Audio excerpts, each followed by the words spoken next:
Hello everyone, this is Shweta, assistant professor public administration, government college D. आज की इस video में हम बहुत इंपॉर्टेंट टॉपिक डिस्कस करने वाले हैं, डिसीजन मेकिंग इन एडमिनिस्ट्रेशन। प्रशासन में निर्णय निर्माण क्या है।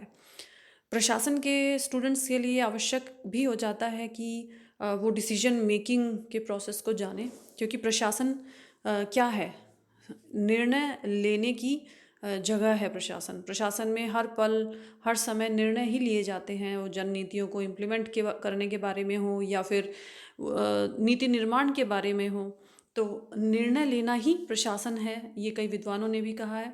आज के इस वीडियो में हम निर्णय निर्माण, डिसीजन मेकिंग का अर्थ और उसकी परिभाषा देखेंगे। डिसीजंस कितने टाइप्स के होते हैं वो भी देखेंगे। तो स्टार्ट करते हैं इस वीडियो को। निर्णय का अर्थ और परिभाषा क्या है, meaning and definition of decision making. सबसे पहले हम देखते हैं कि उपलब्ध सर्वोत्तम विकल्पों में से किसी एक के संबंध में निर्णय करना ही निर्णय है।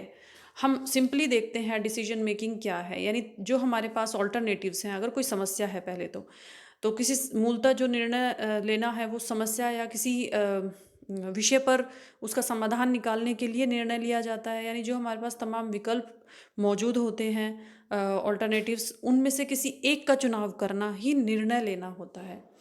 आप सिंपली छोटे से किसी भी एग्जाम्पल को देखें। दिन में आप कितने डिसीजंस लेते हैं, ये कार्य करना है या नहीं करना है, तो कैसे करना है, वहाँ जाना है या नहीं जाना है। इस तरह की चीज़ें हम अपने डेली रूटीन में करते हैं। लेकिन अगर प्रशासन के संदर्भ में ये बात की जाए, निर्णय लेना, या सरकार या शासन के संदर्भ में की जाए, तो एक बहुत महत्वपूर्ण चीज़ हो जाती है, क्योंकि ये जनता से जुड़ी हुई चीज़ है।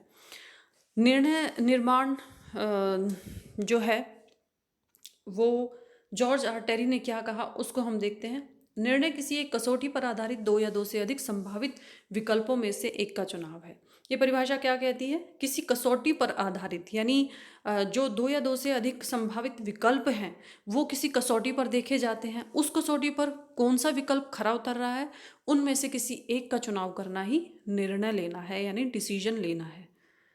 फिर हर्बर्ट साइमन क्या कहते हैं। Herbert Simon, one of the famous and eminent scholar in public administration, उन्होंने डिसीजन मेकिंग पर बहुत कुछ लिखा है, जिसे हम अगले वीडियो में डिस्कस करेंगे अलग से।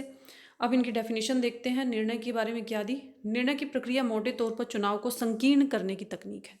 यानी निर्णय लेना क्या है, जो भी चुनाव करना है हमें, कि ये चीज़ करनी है या नहीं, इन नीतियों का पालन किस प्रकार से करना है, तो जो हमारे पास ऑप्शंस हैं उनको नैरो करना, यानी वन बाय वन जो ऑप्शन हमें ठीक नहीं लगता है उसे हटा देना और फाइनली एक विकल्प को चूज़ करना, वो ही निर्णय कहलाता है। निर्णय निर्माण प्रशासन की सार्वभौमिक प्रक्रिया है, क्योंकि प्रशासन में हर स्तर पर निर्णय लिए जाते हैं, जिसमें उपलब्ध विकल्पों में से सर्वोत्तम विकल्प को चुनने का प्रयास भी किया जाता है। अब अब हम आगे बढ़ने से पहले देखते हैं कि निर्णय निर्माण और नीति निर्माण क्या एक चीज़ है। अब एक विद्वान हुए टेरी, जिन्होंने कहा कि निर्णय निर्माण और नीति निर्माण अलग अलग चीज़ें हैं, क्योंकि नीतियों का निर्माण एक व्यापक चीज़ है और नीतियों के निर्माण में कई बार निर्णय लिए जाते हैं, लेकिन जो निर्णय है वो किसी स्पेसिफिक प्रॉब्लम से रिलेटेड होता है, यानी स्पेसिफिक बात से रिलेटेड होता है, वो किसी विशेष समस्या पर लागू होता है। इसका जो स्वरूप है वो गैर निरंतर होता है। लेकिन नीति निर्माण उससे अलग है। नीति निर्माण में तो कई स्तरों पर अलग अलग निर्णय लिए जाते हैं, यानी ये व्यापक है नीति निर्माण और निर्णय निर्माण के कंपैरिजन में। यानी निर्णय निर्माण हम समझे क्या होता है, अलग अलग स्तरों पर प्रशासन में निर्णय लिए जाते हैं। इसमें बल्कि यहाँ तक कहा गया है कि प्रशासन है क्या, प्रशासन सिर्फ निर्णय लेने की जगह है। यानी प्रशासन में और कुछ नहीं होता, सिर्फ निर्णय लिए जाते हैं किस संबंध में, पॉलिसीज़ के इम्प्लीमेंटेशन के संबंध में या फिर खुद किसी नीति के निर्माण के संदर्भ में। तो अब हम बात करते हैं प्रशासन में निर्णय प्रक्रिया क्या है, यानी कि डिसीजन मेकिंग प्रोसेस क्या है किसी भी प्रशासन में, किसी भी स्तर पर। तो इसमें सबसे पहले उद्देश्यों का निर्धारण चरण है, निर्णय प्रक्रिया के, यानी जो डिसीजन मेकिंग प्रोसेस है उसके स्टेप्स हैं कुछ एक। सबसे पहला क्या है, सेटिंग ऑब्जेक्टिव्स यानी उद्देश्यों का निर्धारण। निर्णय प्रक्रिया का प्रथम स्तर है, इस पर हम किसी एक समस्या को व्यवस्थित ढंग से सुलझाने के लिए उसके उद्देश्यों को जानना आवश्यक है। अगर हमें किसी विषय में निर्णय लेना है तो उस विषय को समझना आवश्यक है, उस विषय का क्या उद्देश्य है, हम क्या चाहते हैं। किसी प्रशासन में ही अगर कोई समस्या है या कोई नीति का इम्प्लीमेंट करना है किसी पॉलिसी को, तो उसका उद्देश्य समझना आवश्यक है। उद्देश्य समझने के बाद ही प्रशासक निर्णय ले सकता है। उसके बाद समस्या की व्याख्या करना। अगर हमने उद्देश्य देख लिया या समस्या देख ली क्या है, उसको व्याख्या करना यानी उस समस्या को सही अर्थों में समझना और समझाना। प्रशासक जो है, एडमिनिस्ट्रेटर, वो एक्चुअल में देखता है कि वो समस्या समझ आने के बाद कि उसका समाधान कैसे किया जाए, उसके बाद वो निर्णय लेता है। फिर है समस्या का विश्लेषण, यानी व्याख्या कर ली उसने समस्या की, डिफाइन कर लिया प्रॉब्लम को, उसके बाद वो प्रॉब्लम एनालाइज करता है। एनालाइज करने से क्या तात्पर्य है, अगर समस्या बड़ी है तो उसे कई भागों में विभक्त कर लिया जाएगा, तोड़कर देखा जाएगा समस्या को पार्ट्स में। उसके बाद क्या होगा, प्रत्येक भाग का विश्लेषण किया जाएगा। इसके लिए समस्या के प्रत्येक भाग को एक पूर्ण और व्यवस्थित रिसर्च करना ज़रूरी है। विश्लेषण के लिए संबंधित तथ्यों को एकत्रित किया जाएगा। मान लीजिए उदाहरण के तौर पर समाज के किसी स्पेसिफिक सेक्शन के लिए, महिलाओं के लिए मान लीजिए कोई योजना लागू की जानी है, तो उसमें ये देखा जाएगा नीति क्या कह रही है, किस प्रकार की महिलाओं के लिए, कोई एज निर्धारित की है क्या, कोई एज ग्रुप की महिलाएं हैं या ग्रामीण महिलाएं हैं या शहरी महिलाएं हैं। इस तरह की उस विषय के बारे में अलग अलग व्याख्या की जाएगी, उद्देश्य को देखा जाएगा, समस्या को एनालाइज किया जाएगा, उसके बाद ही निर्णय का निर्माण होता है। फिर वैकल्पिक समाधानों का विकास, जब एनालाइज कर लिया प्रॉब्लम को तो फिर ऑल्टरनेटिव्स डेवलप किए जाते हैं कि उस समस्या को किस प्रकार से सॉल्यूशन उसका किया जा सकता है। अब इसमें तथ्यों का और सूचनाओं का बहुत बड़ा हाथ होता है किसी भी ऑप्शन को, यानी किसी भी ऑल्टरनेटिव को डेवलप करने के लिए। जैसे मान लीजिए किसी संगठन में ऐसा होता है कि किसी कंपनी को कोई माल बेचना है, तो अब वो ये देखता है, निर्णय ले सकता है कि माल डायरेक्ट बेचा जाए या किसी मीडिएटर के थ्रू बेचा जाए या उसको मेल के थ्रू भिजवाया जाए।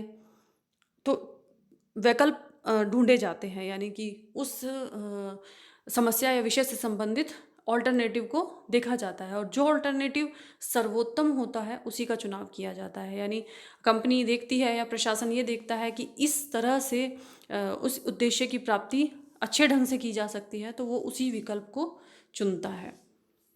फिर आता है विकल्पों की छटनी। अगर उसे पता चल जाता है कि ये विकल्प है सारे, जो भी उसने समस्या रखी, एनालाइज की, उसके वैकल्पिक जो समाधान है वो उसके सामने आए, तो वो निर्णय की दृष्टि से मूल्यांकन करता है कि कौन सा विकल्प सही रहेगा। इसमें कुछ एक बातें ध्यान रखी जाती हैं, जैसे सबसे पहली है उद्देश्यों की प्राप्ति में सहयोग कौन सा विकल्प कर रहा है। दूसरा, विकल्पों की लागत क्या है, यानी कि अगर हम एक ऑल्टरनेटिव को चुनते हैं तो उस पर कितना खर्चा आ सकता है, समय का, धन का या फिर एनर्जी का। 3 तरह से लागत हम नापते हैं। फिर उसके बाद विकल्पों की उपयुक्तता, यानी कौन सा विकल्प उपयुक्त रहेगा तीनों दृष्टियों से। उन विकल्पों के परिणाम देखे जाते हैं, सोचे जाते हैं, उनका अनुमान लगाया जाता है कि विकल्पों का परिणाम क्या रहेगा अगर हम इस विकल्प को इस्तेमाल करते हैं। उसके बाद विकल्पों सर्वोत्तम जो सर्वश्रेष्ठ विकल्प है उसका चयन किया जाता है, यानी विकल्पों की छटनी की जाती है, उसके बाद उसका चयन किया जाता है और निर्णय जो लिए गए हैं उसको क्रियान्वित किया जाता है। क्रियान्वित करने के बाद उसका फीडबैक भी लिया जाता है, यानी प्रतिपुष्टि भी ली जाती है। जब किसी निर्णय को कार्य रूप दे दिया जाता है तो प्रशासक उन निर्णयों के प्रभावों का मूल्यांकन भी करता है। अगर कोई सफल प्रशासक है, प्रभावशाली ढंग से वो नीतियों का क्रियान्वयन करना चाहता है, तो ये प्रशासन में निर्णय प्रक्रिया थी। इसके बाद हम देखते हैं निर्णय के प्रकार क्या है, यानी डिसीजंस किस किस तरह के होते हैं। सबसे पहला है कार्यात्मक और अकार्यात्मक, यानी प्रोग्राम नॉन प्रोग्राम डिसीजंस होते हैं। हर्बर्ट साइमन ने इस प्रकार के डिसीजंस की बात की। उन्होंने दो भागों में बांटा डिसीजंस को, एक कार्यात्मक और एक अकार्यात्मक। तो कार्यात्मक में क्या कहा, प्रोग्राम्ड डिसीजंस कौन से होते हैं, जो रोज़मर्रा के जीवन में लिए जाते हैं किसी भी प्रशासनिक संस्था में, यानी दैनिक दिन प्रतिदिन से संबंधित निर्णय होते हैं। उनकी एक प्रक्रिया सुनिश्चित हो जाती है क्योंकि उनमें दोहराव होता है, तो पता होता है इस निर्णय को मतलब इस डिसीजन को लेने के लिए कौन सा निर्णय लिया गया और विकल्प इसके लिए कौन सा चूज़ करना है। तो ये सिंपल निर्णय होते हैं। इसके बाद जो नॉन प्रोग्राम्ड है यानी अकार्यात्मक हैं, वो जो डेली रूटीन के जो डिसीजंस हैं, कार्य हैं, उनसे संबंधित नहीं होते, दिन प्रतिदिन के कार्यों से। ये निर्णय किसी विशेष परिस्थिति में उत्पन्न होते हैं। मतलब ये निर्णय ना तो ऐसे हैं कि जो पहले लिए जा चुके हैं और ना इनके लिए कोई विधि तय की गई है कि ये इस प्रकार लिए जाएंगे, यानी एक नवीन तरीका अपनाना पड़ता है इन निर्णयों को लेने के लिए। तो दो तरह के डिसीजंस बताए साइमन ने। उसके बाद दैनिक और आधारभूत निर्णय। कुछ निर्णय ऐसे हैं कि जो जिनके लिए सोच विचार कम करना पड़ता है, जो संगठन में सामान्य प्रकृति के होते हैं और उन्हें दैनिक और सामान्य निर्णयों के नाम से भी पुकारा जाता है। उसके लिए बहुत ज़्यादा विवेक, ज्ञान, विश्लेषण, अधिकार इनकी आवश्यकता नहीं पड़ती है। इसके विपरीत आधारभूत निर्णय होते हैं कुछ एक, जो जिनके मतलब सर्कमस्टांसेस ऐसे होते हैं जो जिनके लिए नए सिद्धांतों का प्रतिपादन करना पड़ सकता है। इस तरह के निर्णय दीर्घकालीन होते हैं। आधारभूत निर्णय जो होते हैं, जैसे एक निर्णय तो किसी प्रशासन में है कि कोई नीति लागू करनी है, यानी कोई दिन में प्रतिदिन में कोई कार्य करवाना है जो डेली रूटीन में होता है, लेकिन कोई दीर्घकालीन निर्णय है कि प्रशासन की गुणवत्ता को कैसे बढ़ाया जाए। इसमें जो विकल्प चुने जाएंगे वो लॉन्ग टर्म रिजल्ट देने वाले होते हैं, इसीलिए इन्हें आधारभूत निर्णय कहा जाता है। फिर आता है संगठनात्मक और व्यक्तिगत निर्णय, दो तरह के, यानी ऑर्गेनाइजेशनल और पर्सनल। इसे जो ये ऑर्गेनाइजेशनल और पर्सनल डिसीजंस की बात की चेस्टर बर्नार्ड ने की। चेस्टर बर्नार्ड एक बहुत बड़े विद्वान हुए हैं लोक प्रशासन में। उन्होंने इसकी बात की कि कुछ एक डिसीजन जो होते हैं संस्था के किसी अधिकारी द्वारा औपचारिक रूप से लिया जाता है संगठन के संदर्भ में, वो संगठनात्मक है। और कुछ निर्णय जो है संस्था में रहते हुए ही किसी व्यक्ति द्वारा व्यक्तिगत स्तर पर लिए जाते हैं, तो उसे हम पर्सनल डिसीजन कहते हैं। यानी कि एक पदाधिकारी अपनी व्यक्तिगत स्थिति में वो निर्णय लेता है, ना कि संगठन का सदस्य होने के नाते। फिर आता है नियोजित, अनियोजित, प्लान, नॉन प्लान डिसीजंस। किलियंस ने इस तरह का विभाजन किया है।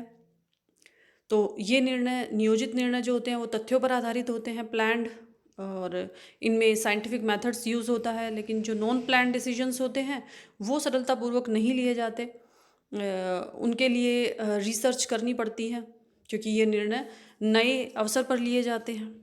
फिर है नीति और संचालन से संबंधित निर्णय, पॉलिसी और ऑपरेशन से संबंधित निर्णय। नीति संबंधित निर्णय कौन से हैं, जो संस्था की आधारभूत नीतियों से संबंधित होते हैं और उच्च प्रशासक वर्ग के लिए लिए जाते हैं, उच्च प्रशासक वर्ग द्वारा लिए जाते हैं और संपूर्ण संस्था को प्रभावित करते हैं। जैसे नीतियों से संबंधित है कि कर्मचारियों को कोई लाभांश देना है या उनकी जो सैलरी है उसका निर्धारण संबंधी निर्णय है। संचालन से संबंधित निर्णय कौन से हैं, ऑपरेशन से, जो प्रशासन का जो पद सोपान है उसके निम्न स्तर पर जो कर्मचारी है उनके द्वारा लिए जाते हैं। नीति निर्णय से संबंधित निर्णय जो है वो उच्चतम अधिकारियों द्वारा लिए जाते हैं। फिर आता है प्रशासकीय और कार्यकारी निर्णय। प्रशासकीय निर्णय कौन से होते हैं, जो मध्य स्तर के प्रबंधकों द्वारा लिए जाते हैं पद सोपान में। जो नीति निर्माण संबंधी है वो उच्च अधिकारियों द्वारा लिए जाते हैं। प्रशासकीय निर्णय मध्यम स्तर के अधिकारियों द्वारा लिए जाते हैं। और कार्यकारी निर्णय जो कार्य को इम्प्लीमेंट करने से रिलेटेड है, जो कार्य करने वालों द्वारा लिए जाते हैं, उन्हें कार्यकारी निर्णय कहा जाता है। तो डिसीजन मेकिंग में आपने देखा अर्थ क्या है, उसकी परिभाषा क्या है। फिर हमने बात की जो निर्णय है वो प्रक्रिया क्या है, उसके क्या क्या स्टेप्स हैं और निर्णय के प्रकार क्या है। इससे नेक्स्ट वीडियो में हम हर्बर्ट साइमन ने जो डिसीजन मेकिंग पर कहा है, जो उन्होंने अपनी विचार रखे हैं, वो इससे नेक्स्ट वीडियो में हम कवर करेंगे। आज के लिए इतना ही। Thank you.